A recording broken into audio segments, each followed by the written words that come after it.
Mga Paps, nag-promise ako sa inyo ng rig rundown, so gawin natin yun today. Unahin natin yung effects, tapos punta naman tayo sa gitara. So first off, naka-amp cab sim pedal ako. So separately ko nire-record yung audio through the interface, stereo, tapos yung video naman through this camera. So ang ginagawa ko, later, sinisync ko na lang yun sa video editing software. So today, hindi ko na i-demo kasi quick rig rundown lang to, tapos tinatamad ako mag-record ng audio separately, tapos isisync ko pa later. Isa-isahin na lang natin. Start tayo with the effects.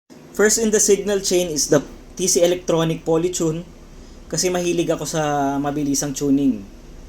Next, Electro Harmonics Pico Pog, octave pedal. I use that for some lead tones and in conjunction with this Arion Stereo Chorus. For fake organ or Leslie rotary sounds. So next, every overdrive I have is connected to this Pedalbot M5L7 loop switcher kasi gusto kong mabilisang switching, especially during live gigs.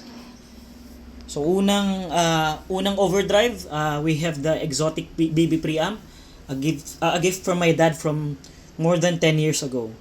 So, that tells you something kasi it hasn't been kicked off my board. Kung napanood niyo yung mga recent covers ko and improv videos, ito yung gamit ko, yung madalas na nako-complement.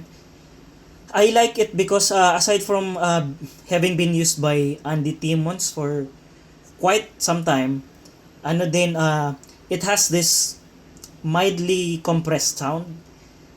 Tapos, madali siyang i-pair up with other overdrives. Madali siyang i-stack with other overdrives.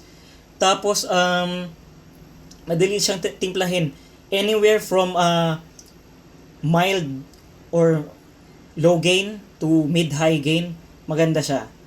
Hindi siya completely transparent, pero I can probably mix it to be close to transparent. Ayun. So next, ang sunod dito actually itong MK3 driver, Keeley MK3 driver. Basically, it's a heavily modded blues driver. Ano siya? Kung familiar kayo dun sa Keeley Fat mod and yung 80 mod, pinag-isa yan dyan. So itong 80 setting dyan, parang may low pass filter lang siya. Pag binababa ako, medyo may tumataba siya ng konti. Tapos ito naman, silicone and germanium setting yan. So if it's set to RK, Robert Keeley, medyo nagfa-fuzzy siya. So yeah, I'm a long time blues driver user. So ito, basically lang siya, parang super blues driver.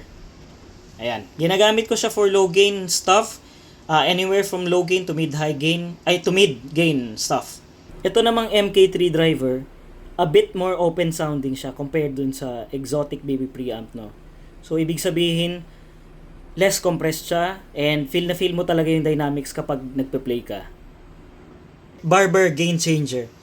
Another gift from my dad. Ito naman, gustong-gusto ko to kasi sobrang creamy niya at saka madali siyang timplahin. I can probably mix it para tunog siyang BB preamp or a bit like the MK3 driver. So lang siya, parang ko siya, jack of all trades na OD. Ayun. Before we proceed, ang main ang common characteristic nitong mga overdrives ko, they're very touch responsive.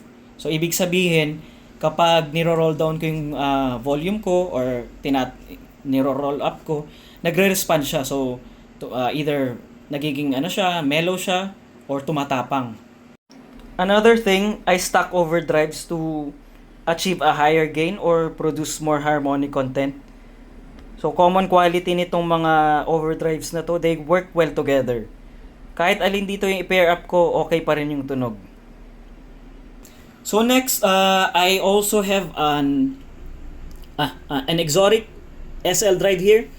Basically, Marshall in a box.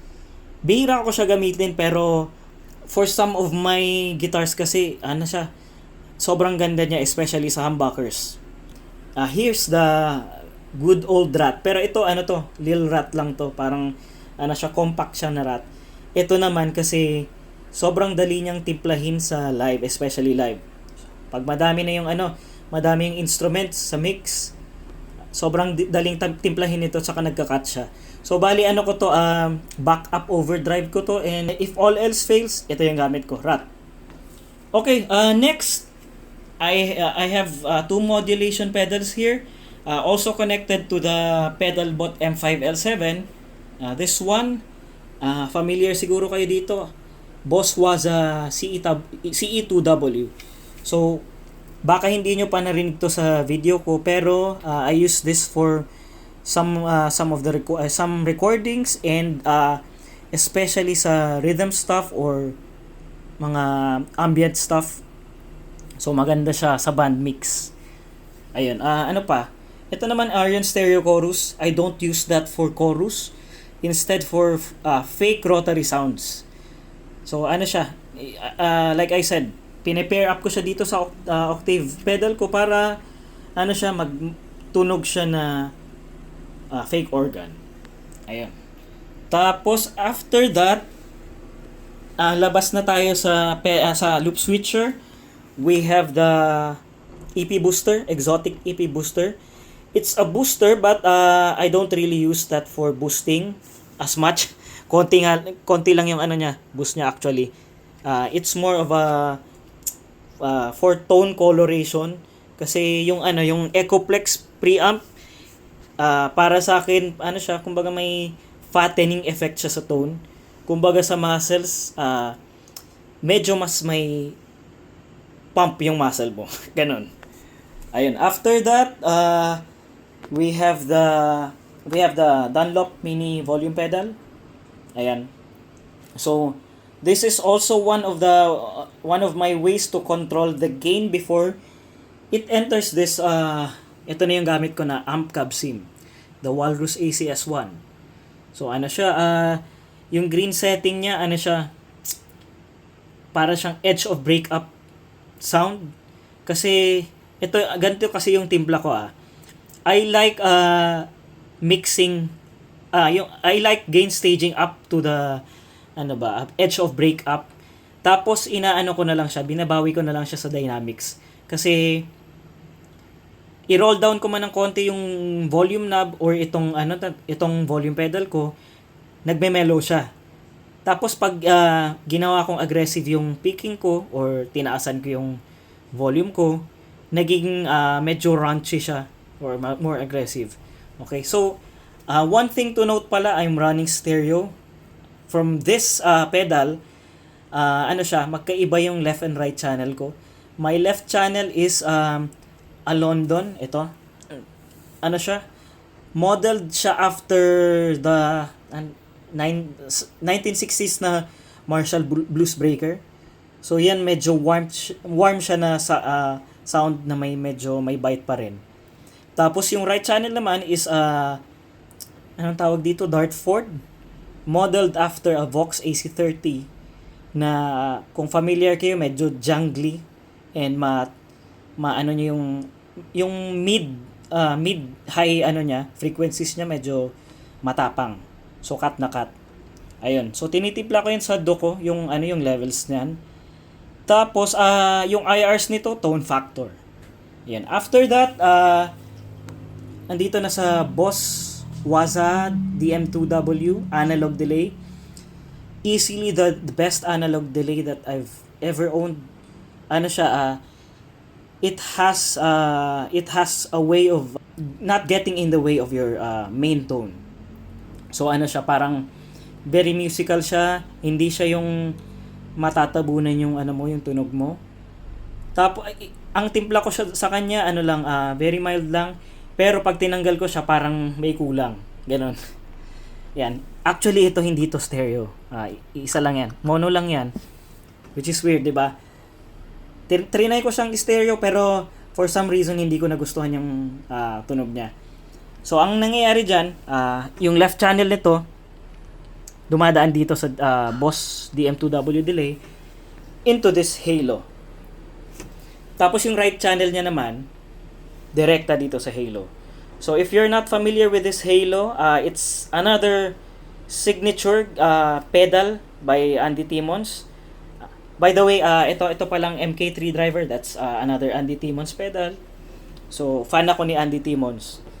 Ito another Kili Andy Timmons signature. It's almost permanently set to the 80 mode or halo mode, which is tape emulation. Ano siya, hindi siya exactly dual delay kasi tama, dual delay pero hindi stereo delay. Kasi ano siya, hindi magkaiba yung left and right channel niya. So ano lang siya, two delays combined. So ano siya, isang quarter delay, isang dotted 8. So every time may for every song sineset ko yung ano niyan, tinatap ko yung tempo niyan. Ayun. So stereo out from this papunta sa New Neighbor Immerse. So I've always loved New Neighbor reverbs. Before this, I was using a New Neighbor wet. So ito, dalawa lang talaga yung settings na gamit ko dito, the wet and the plate. So konting mix lang, pero ano siya, very very pleasing sa ears yung reverb na to. Again, low mix lang siya, pero pag tinanggal ko siya parang may nawawala. Ayun. So that's basically it, guys. So important thing to note, yun nga, yung overdrives ko, I stack them.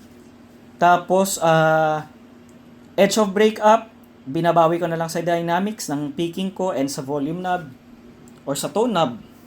Tapos also ang delay ko, dalawa yan. Actually ito dual delay to. So parang ito kasi to, short delay lang, pampadulas lang siya. So para ang lumalabas tatlo yung delay ko and reverb. Ayun. Ito lastly, digital clock lang for tracking time during gigs or pag nagpa-play ako dito sa bahay. So ayun lang. Thank you for tuning in, guys. G